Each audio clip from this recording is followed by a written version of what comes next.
Welcome back to my channel VAVA TN43. தேட்டி பார்க்கலாம்.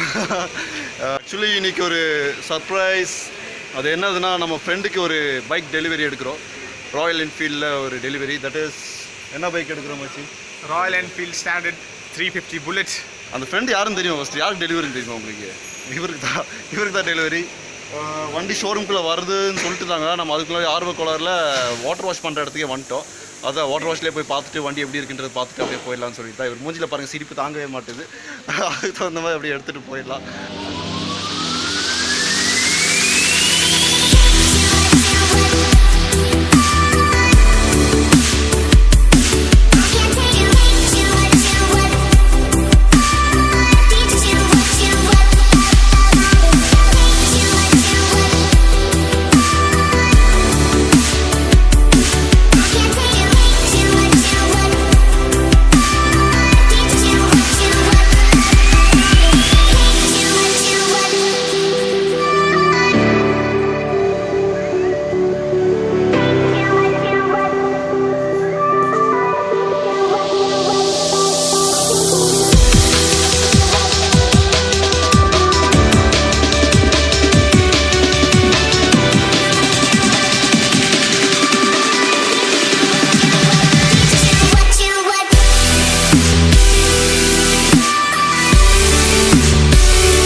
ஃபோட்டோக்கு post கூட ரெடி ஆகிட்டியா?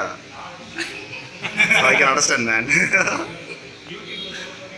கண்டிப்பாக அங்கிள், கண்டிப்பாக அங்கிள். நான் இப்போ பாருங்கள், இன்டர்வியூ மட்டும் பார்த்துங்க இப்போ. கண்டிப்பாக அதெல்லாம் கரெக்டாக சொல்லணும். கண்டிப்பாக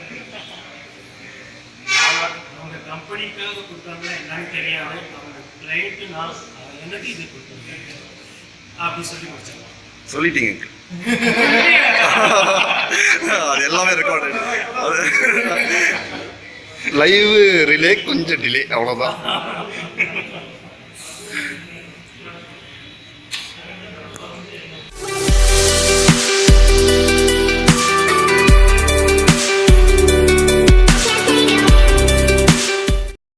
எஸ் கைஸ், வாட்டர் சர்வீஸ் எல்லாம் முடிச்சுட்டு இப்போ தான் வண்டி கொண்டு வந்திருக்காங்க. உள்ள எல்லாம் பேமெண்ட் எல்லாம் நடந்துட்டுருக்கு. அதுக்கு முன்னாடி வண்டியோட லுக் வைஸ் மூடு நம்ம கொஞ்சம் பார்க்கலாம். என்னெல்லாம் லுக்ஸ் இருக்குது, இதில் ஸ்டாண்டர்டில் அப்படி என்ன அழகு இருக்குது, எதனால் அவர் கிரேஸ் ஆகிருக்கான்றதை கொஞ்சம் காமிக்கிறேன் உங்களுக்கு.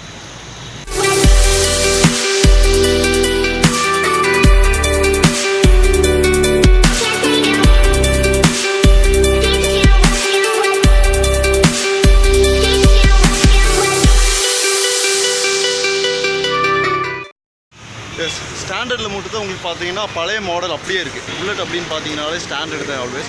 அதை எல்லாம் ராயல் என்ஃபீல்டு புல்லட் அப்படின்னு நம்ம சொல்ல முடியாது. ஸ்டாண்டர்ட் மட்டும் தான் புல்லட். ஸோ அதனால தான் அதுக்கு இருக்குது கிரேஸ் எல்லாம் அப்படியே இருக்குது. எவ்வளோ பெரிய ஆளாக இருந்தாலும் புல்லட் அப்படின்னு சொல்லும்போது அது ஸ்டாண்டர்ட் மட்டும் தான் ஞாபகம் வரும். That's why he has selected the standard bike. இதுதான் ராயல் என்ஃபீல்டில் ஸ்டாண்டர்ட் புல்லட். இதை தான் எக்ஸாக்டாக நம்ம புல்லட்டுன்னு சொல்ல முடியும். தட்ஸ் வை இதில் மட்டும் உங்களுக்கு புல்லட் 350 அப்படின்னு கொடுத்துருப்பாங்க. எல்லா மாடல்ஸ் நல்லது, பழைய மாடல் அப்படியே கொடுத்துருக்காங்க. சூப்பராக இருக்குது. அண்ட் இதில் மெயின் ஹைலைட்டே பார்த்தீங்கன்னா இந்த ராயல் என்ஃபீல்டு அப்படின்றது ஃபுல்லாக க்ரோம்லேயும் கோல்ட்லேயும் மிக்ஸ் ஆகிட்டு வரும். எஸ், டயர் பார்த்தீங்கன்னா சிஎட் டயர் தான் கொடுத்துருக்காங்க. எம்ஆர்எஃப் டயர் கேட்டோம். அவங்க என்ன சொன்னாங்கன்னா, எம்ஆர்எஃப் அண்ட் சிஎட் வந்து ராயல் என்ஃபீல்டில் தனியாக அதுக்குன்னே மேனுஃபேக்சர் பண்ணுறாங்களா. ஸோ வெளியே இருக்கிற சிஎட் அண்ட் எம்ஆர்எஃப் டயர் வந்து நம்ம ராயல் என்ஃபீல்டில் வர சிஎட் அண்ட் எம்ஆர்எஃப் டயரோட குவாலிட்டி வராதாமா. ஸோ ராயல் என்ஃபீல்டுக்குனே தனியாக சிஎட் அண்ட் எம்ஆர்எஃப் டயர் வந்து இவங்களுக்குன்னு தனியாக மேனுஃபேக்சர் பண்ணாலும் இதுக்கு எந்த சேஞ்சஸ் கிடையாதாமா எம்ஆர்எஃப் அண்ட் சிஎட்டில். ஸோ எது வேணாலும் இருக்கிறது, நோ இஷ்யூஸ் சொல்லியிருக்காங்க. இப்போ ஷோரூமில் என்ன சொல்லியிருக்காங்க, 8 to 12,000 கிலோமீட்டர்ஸ் வரைக்கும் தாங்கும். ரஃப் டிரைவிங்கெல்லாம் 8,000 தாங்குமாமா. இல்லைனா உங்களுக்கு 12,000 கிலோமீட்டர்ஸ் வரைக்கும் கண்டிப்பாக இந்த டயர் தாங்கும். And safety card, safety bumper பார்த்தீங்கன்னா இவங்க எக்ஸ்ட்ரா போட்டு கொடுத்துருக்காங்க. இந்த டைம் என்னென்னா இவ்வளோ நாள் பம்பரில் எக்ஸ்ட்ரா வந்ததில்லை. இப்போ வந்து பம்பர் வந்துட்டு உங்களுக்கு எக்ஸ்ட்ரா கொடுத்துருக்காங்க. சாரி, இது கூட எக்ஸ்ட்ரா இல்லை, இது கூடயே கொடுக்குறேன்னு சொல்லியிருக்காங்க. பட் இது கிடையாது, அது வேறு ஒரு பம்பர் கொடுக்குறாங்க. அதுக்கு பதிலாக நம்ம தலைவர் வந்து இது கேட்டிருக்காரு. இதுக்கு என்ன 1500 என்னமோ எக்ஸ்ட்ரா சார்ஜ் பண்ணியிருக்காங்க, அவ்வளோதான். ஸோ சேஃப்டி கார்டு பைக் எடுக்கும்போதே நீங்கள் சேஃப்டி கார்டு எடுக்கிறது ரொம்ப ரொம்ப நல்லது. அதுக்காக தான் சேஃப்டி கார்டு எடுக்கிறது. அண்ட் மற்றதெல்லாம் பார்த்தீங்கன்னா இந்த சைட் பாக்ஸ் வந்துட்டு உங்களுக்கு க்ரோமோடு கொடுத்துட்டாங்க. மற்ற எல்லா இடம் பிளாக்ல தான் இருக்குது. க்ரோம் அண்ட் என்ஜின் வந்து க்ரோம், மற்ற எல்லா லுக் வைஸ் பிளாக் தான். ஸோ இந்த க்ரோம் இது மட்டும் க்ரோம் கொடுத்துருங்க. ஆப்போசிட் சைடில் பார்த்தீங்கன்னா ஆப்போசிட் சைடில் உங்களுக்கு பிளாக்ல தான் கொடுத்துருக்காங்க. அது ஏன்னு தெரில.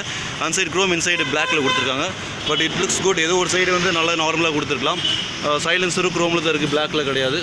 அண்ட் பிரேக் லைட் வந்து டிசைனே உங்களுக்கு டிஃப்ரெண்ட்டாக இருக்குது. So it looks very good. சீட்டில் ஆரின் போட்டிருக்கு. Yes, everything good. Seat வந்து இது எனக்கு தெரிஞ்ச கம்ஃபர்ட் தான், பட் கொஞ்சம் ஹார்டான சீட் இது. ஸோ எக்ஸ்ட்ரா எதாவது வச்சா இது நல்லாயிருக்கும். இது வந்து கொஞ்சம் ஹார்டாக தான் இருக்கும் இந்த சீட்டு. ஸோ எக்ஸ்ட்ரா வச்சு லாங் டிரைவுக்கு வந்து உங்களுக்கு கரெக்டாக இருக்கும். எஸ், அண்ட் முக்கியமான விஷயம் பார்த்தீங்கன்னா இந்த ஸ்டாண்டர்டில் வந்து செல்ஃப் ஸ்டார்ட் கிடையாது. செல்ஃப் ஸ்டார்ட்டில் கிக்கர் யூஸ் பண்ணி தான் நீங்கள் ஸ்டார்ட் பண்ணணும். That's the important thing here. அந்த கிக்கர் யூஸ் பண்ணி ஸ்டார்ட் பண்ணுறதுக்காகவே இவர் எடுத்திருக்காரு. பிகாஸ் அவர் செல்ஃப் வேண்டான்றாரு, ஓல்டு மாடல் அப்படியே இருக்கணும் அப்படின்றாரு. அதுக்காகவே நம்ம இதை எடுக்க வேண்டியது இருக்குது. And this is the look wise. Back பொசிஷன்லேருந்து பார்த்தீங்கன்னா இதுதான் லுக் வைஸ்.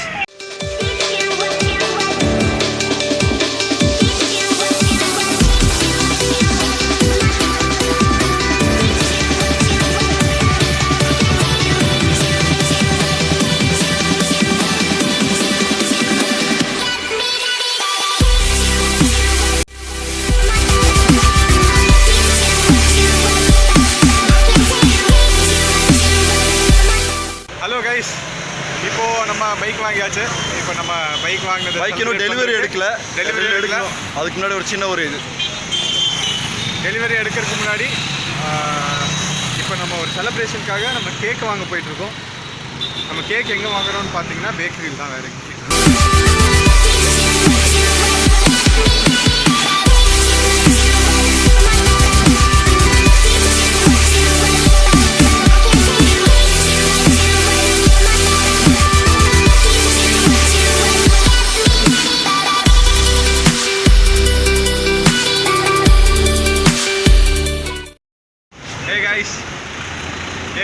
கேக் எல்லாம் வாங்கியாச்சு, ரெடி ஆகிடுச்சு. இப்போ அடுத்த ஷோரூம் போகிறோம், கேக் கட் பண்ணுறோம், எல்லாத்துக்கும் கொடுக்குறோம், ஸ்வீட் எடு கொண்டாடு பண்ணுறோம்.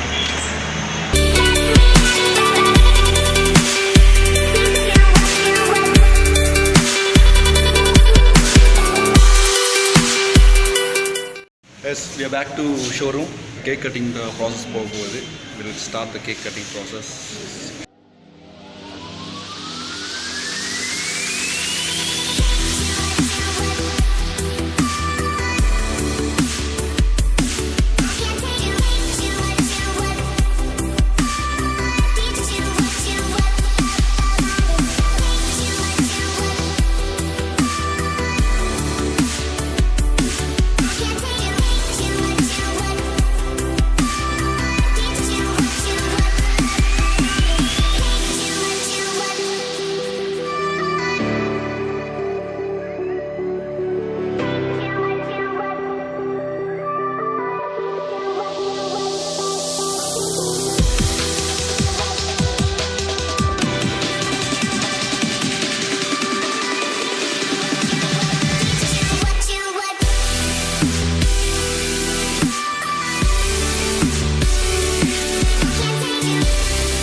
பேட்டரி ஆஃப் பண்ணிடுங்க.